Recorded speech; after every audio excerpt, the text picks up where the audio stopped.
现在我有冰淇淋，我有冰淇淋。现在我有冰淇淋。Hey guys, what's up? It's Culture Detective here, investigating your favorite movies. And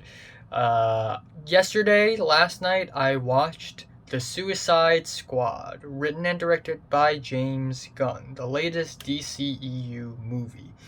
And wow. So if you don't know this, DCEU is basically like MCU but DC, where we have characters like Batman, Superman, and a lot of the movies post Christopher Nolan's The Dark Knight are considered DCEU. They're all from the same production company, from the same squad of directors, and they're all interconnected with the same actors and all canon to each other. So DCEU.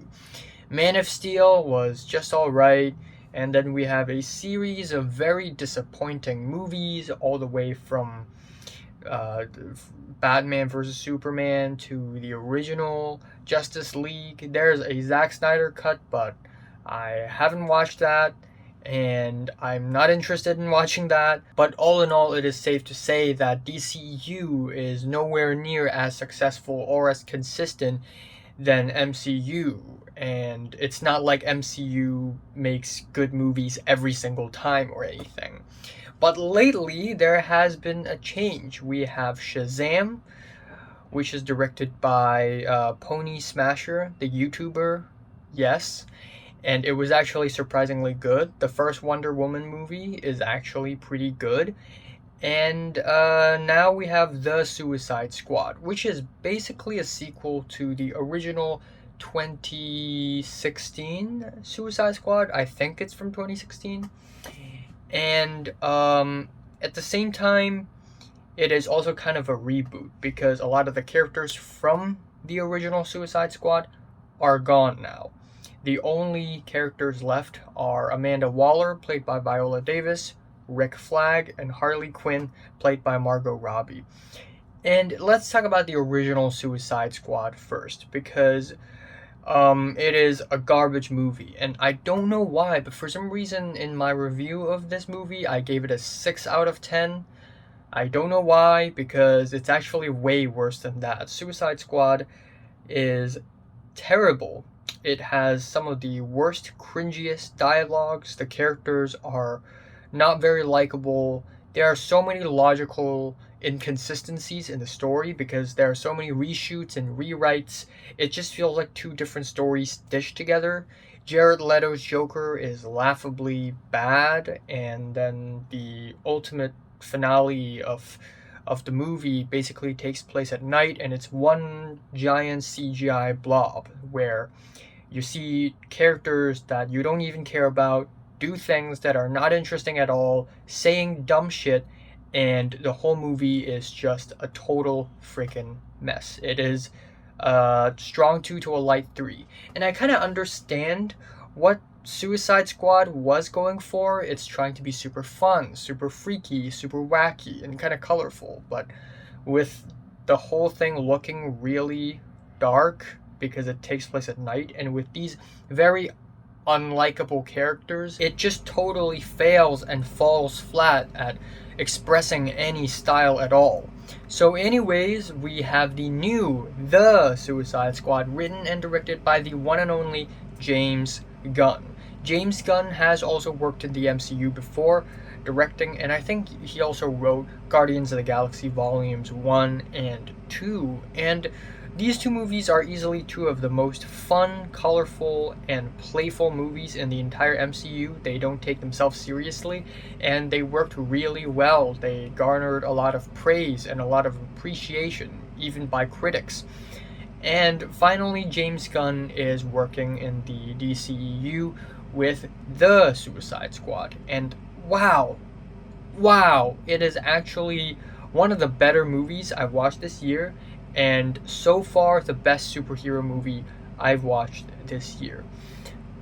Superhero, and that would be kind of a wrong statement because these people are kind of anti-heroes, and this movie actually shows that, which is really cool. But the cast is massive. The cast is massive. We have Rick Flag, Amanda Waller, and Harley Quinn. They're still here. Jai Courtney is still Captain Boomerang, and we have Idris Elba as Bloodsport, and wow, he is actually way better than Will Smith's Deadshot.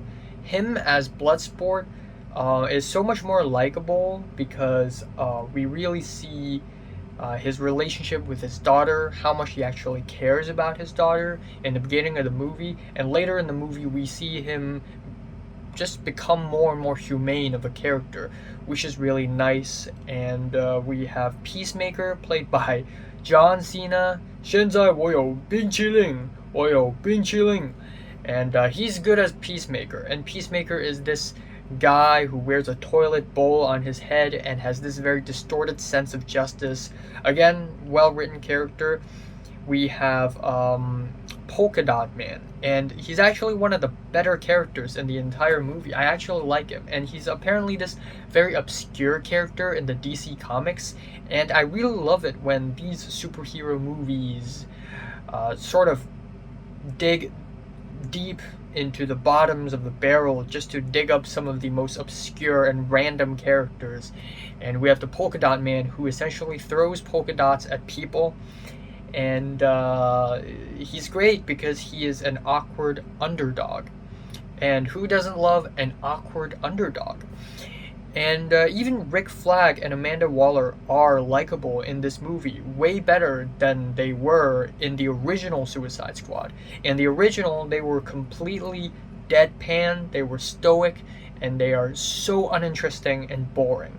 But in this movie, Amanda Waller is even more of a douchebag, even more villainous, and I really like that. And Rick Flag is so much more humane and also funny in this movie, even though he didn't intend to be funny. But there were a lot of funny moments in this movie. And then here comes my two favorite characters of the entire movie, King Shark and Ratcatcher 2. Ratcatcher 2 because her dad, Ratcatcher, is dead. So she's the second one, Ratcatcher 2. King Shark is a talking shark. And King Shark, this isn't the first time King Shark is ever made in movie/television. There is King Shark in The Flash, and it's just this menacing, violent, walking shark. That's kind of boring. But in this Suicide Squad, King Shark is hilarious. He is actually funny as hell. And then we have Ratcatcher 2, who is the most likable character in the entire movie, the most humane, the most caring, the kindest character, and easily the line, the thread that pulls everyone together. And we also have a bunch of other side characters as well. Flula Borg, Nathan Fillion, Peter Davidson, Michael Rooker, and a lot more that I'm probably not naming. Taika Waititi has a cameo in this movie, of course. What else would I expect? But and then we have Doctor Who as the mad scientist in this movie. Can't think of a better casting choice. This is actually amazing. And the plot is yeah, I mean, at the end of the day, it's just an average DC movie plot. You know, we have the Suicide Squad trying to go to some place to destroy some lab and meet a lot of obstacles along the way. But the plot develops in pretty interesting directions because at first their mission is literally to go to that lab and destroy it. But then suddenly suddenly they have to rescue Rick Flag, and then suddenly they have to rescue Harley Quinn, and then suddenly they have to find this guy first, the mad scientist first, and then that, and this and that. There's a lot of interesting twists and turns. Well, not necessarily twists, but interesting directions nonetheless. And there are also a lot of funny moments in this movie. This movie is way more comedic than the original, given that it's James Gunn, and a lot of jokes do land. I mean, there wasn't really a moment in the movie where I just laugh out loud or anything, but it's still really funny. It really adds a humor to the story, which is very much needed, and it is also kind of self-aware. You know, it's dumb. It's stupid and it knows it is, so it makes fun of itself in that way, which is really fun. And this movie is also really R-rated, lots of violence, lots of gores, lots of F-bombs, and I really love it when superhero movies don't hold back. And they're here not because they're super dramatic or life-changing or anything, but the movie is made because it's fun. It's for the fun of it, and this movie does exactly that, and it's amazing. And yeah, at the end of the day, it's still a DC movie, so it's not like crazy good or anything. But as a superhero slash supervillain movie, this has got to be one of the most entertaining movies I've seen in years, and it's amazing. It is actually my favorite DCEU movie so far in the entire DCEU. So yeah, gonna leave it at that. I'm gonna talk about some spoilers now. So spoiler alert.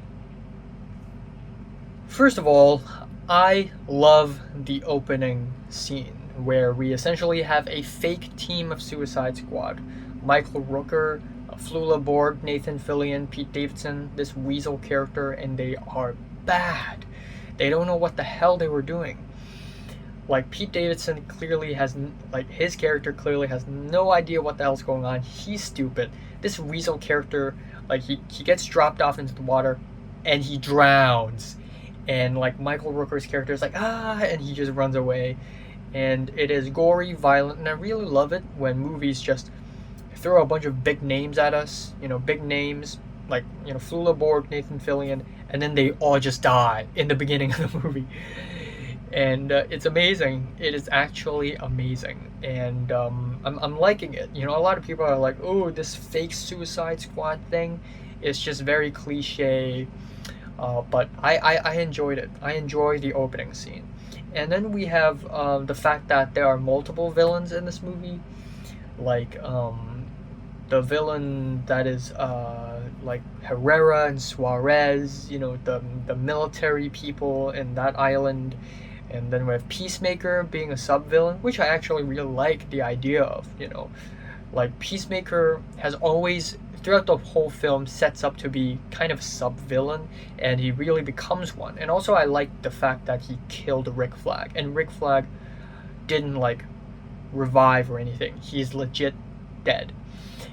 It is shocking. I didn't see that coming, and after that point I was like, oh my god, people are actually gonna die.